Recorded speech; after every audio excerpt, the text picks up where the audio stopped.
नमस्कार दोस्तों, मेरे चैनल में एक बार फिर से आप लोगों का स्वागत है। दोस्तों, मैंने भारतीय इतिहास को जानने के विभिन्न स्रोतों के बारे में आप लोगों को बताया। मैंने अपनी पिछली वीडियो में बताया था कि जो ऐतिहासिक स्रोत हैं वो किस तरीके से जो है भारत के इतिहास को जानने में हमारी मदद करते हैं। उसी श्रेणी में आज मैं आपको बताऊंगा पूरा तत्वीय स्रोत के बारे में और इसके भिन्न भिन्न प्रकार किस तरीके से जो है हम हमारी इतिहास को जानने में मदद करेंगे। तो चलिए मैं स्टार्ट करता हूं अपनी इस वीडियो को। पूरा तत्वीय स्रोत। तो जो पूरा तत्व विज्ञान है बेसिकली वो है क्या? सबसे पहली तो बात यही आती है, पूरा तत्व विज्ञान के माध्यम से देखो हम लोग जो पृथ्वी के गर्भ में छिपी हुई सामग्री है ना, उसकी खुदाई करके प्राचीन काल के लोगों के भौतिक जीवन की ज्ञान की प्राप्ति हम लोग करते हैं। अर्थात पृथ्वी के अंदर जो चीज़ें छिपी हुई हैं उनकी खुदाई करके उन्हें निकालते हैं और उससे जो है जांच करते हैं, परखते हैं कि भाई जो हमारा प्राचीन यानी हमारे पूर्वज थे वो किस तरीके से जो है जीते थे, क्या उनकी संस्कृति थी और कैसे उनका रहन सहन हुआ करता था। तो इन सब की जानकारियों को ही हम लोग बोलते हैं पुरातत्वीय स्रोत। भारत के अतीत के पुनर्निर्माण की तरफ अगर हम देखें तो ये जो पुरातत्वीय स्रोत हैं ये केवल 2 शताब्दी पहले ही एक तरीके से अस्तित्व में आए, यानी 2 शताब्दी पहले ही इनकी उपयोगिता बढ़ी। अगर इसमें हम बात करें तो सिंधु सभ्यता जैसी नई संस्कृति का ज्ञान हुआ। पुरातत्व के अंतर्गत 3 प्रकार के साक्ष्य देखो रखे जाते हैं।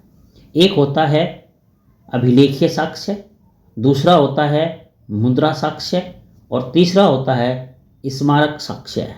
अब देखो ये जो पूरा तात्विक स्रोत है ना, ये भारत के प्राचीन इतिहास को जानने में इसका काफ़ी ज़्यादा योगदान रहा है और इसकी महत्ता को किसी भी प्रकार से कम नहीं किया जा सकता। भारतीय पुरातत्व विभाग को अस्तित्व में आए अभी ज़्यादा समय नहीं हुआ है, कुछ ही सालों पहले अस्तित्व में आया है, लेकिन इसके बावजूद इतने कम समय में जो है इसकी विद्या ने जो उन्नति की है वो वास्तव में प्रशंसनीय है। इस मामले में देखो मैं एक बात और आपको बता देना चाहूँगा कि ये जो पूरा तत्वीय यानी इसको हम अंग्रेजी में बोलते हैं आर्कियोलॉजी, ठीक है, इसका जो आरंभ है वो यूरोपियन ने जरूर किया, उन्होंने काफ़ी इसमें अपना महत्व दिया, लेकिन अब जो है भारतीय विद्वान भी इस दिशा में पीछे नहीं है और भारतीय प्राचीन वस्तुओं के अध्ययन के कार्य को सर विलियम जोन्स ने शुरू किया था। इस पॉइंट को नोट करना, किसने शुरू किया था? सर विलियम जोन्स ने जो है इसको स्टार्टिंग की थी और इन्हीं विलियम जोन्स ने 1774 में एशियाटिक सोसाइटी ऑफ बंगाल की स्थापना की और विभिन्न शिलालेखों को भारी संख्या में इकट्ठा किया। लेकिन जो लिपि का ज्ञान इन्हें नहीं था, ठीक है, किसका ज्ञान नहीं था? लिपि का ज्ञान नहीं था, इस कारण उन्हें पढ़ सकना बड़ा ही मुश्किल था। और इस फील्ड में जो आते हैं वो हैं जॉन्स प्रिंसेप। जॉन प्रिंसेप के द्वारा 1837 में ब्राह्मी लिपि के अनुसंधान के उपरांत इस समस्या का समाधान किया गया और इनको जो है फिर पढ़ने की कोशिश की गई। तो अब देखो ये जो जॉन्स प्रिंसेप थे, इन्होंने एक तरीके से क्या किया कि भाई 1837 में ब्राह्मी लिपि का जो है अनुसंधान इन्होंने किया, जिसकी वजह से जो है ये जो हमारे अभिलेख थे इनको पढ़ने में मदद मिली, ठीक है। इस खोज के बाद ही देखो इनको पढ़ने में काफ़ी सुगमता हासिल हुई और कार्य थोड़ा आसान हो गया। और देखो इस कार्य में और भी लोगों ने सहयोग किया, जैसे फर्ग्यूसन कन्निंघम, राजेंद्र लाल और डॉक्टर भाऊ दाजी इत्यादि इत्यादि। लेकिन जो सबसे ज़्यादा सहयोग रहा वो रहा जनरल सर कन्निंघम का, जो 1862 में पुरातत्व सर्वेक्षक के पद पर नियुक्त हुए और उन्होंने प्राचीन भारत के इतिहास के अध्ययन में लगभग 50 साल अपने पूरे दिए। और उन्होंने व्यक्तिगत अनुसंधान के आधार पर जो है प्राचीन भारत की जो भूगोल संबंधी जानकारी थी वो भी प्रस्तुत की। कनिंघम साहब ने जो प्राचीन भारतीय सिक्के थे उनको काफ़ी मात्रा में इकट्ठा किया और गया, भारहूत, सांची, सारनाथ, तक्षशिला जैसे स्थानों पर खुदाई का काम भी उन्होंने आरंभ कराया था।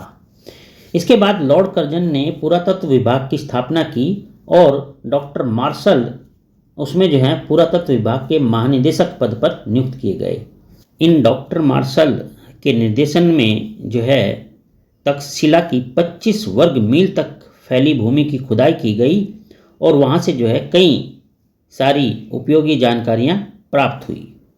डॉक्टर स्पूनर द्वारा पाटलिपुत्र के प्राचीन नगर की खुदाई की गई और जल निस्सरण के कारण अधिक जानकारी वहाँ से प्राप्त ना हो सकी। स्नूपर ने नालंदा विश्वविद्यालय की बुद्ध संबंधी भूमि का जो है खनन कराया और बहुत सारी जानकारियाँ वहाँ से प्राप्त की। इसी प्रकार 1922 और 23 में सिंध में डॉक्टर R.D. बनर्जी ने मोहनजोदाड़ो का खनन जो है स्टार्ट कराया और ऐसा ही कार्य हड़प्पा में भी किया गया।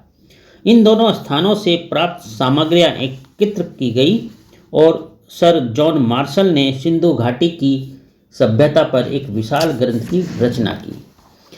आगे अगर हम बात करें स्टाइन की, ठीक है, जो आरिल स्टाइन थे उन्होंने बलूचिस्तान, कश्मीर और चीनी तुर्किस्तान में इस दिशा में जो है कई कार्य किए। आगे बात आती है N.G. मजूमदार और मैके।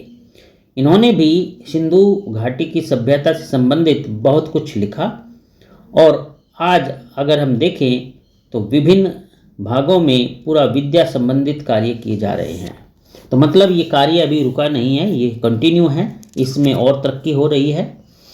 तो चलिए मैं अपनी अगली वीडियो में आप लोगों को बताऊंगा इनके शिलालेख, अभिलेख, सिक्के और अन्य विषयों पे बात करूंगा। तब तक आप लोग अपना ध्यान रखना। चैनल अगर सब्सक्राइब नहीं किया है तो ज़रूर कर लेना। चलिए, आपका बहुत बहुत धन्यवाद।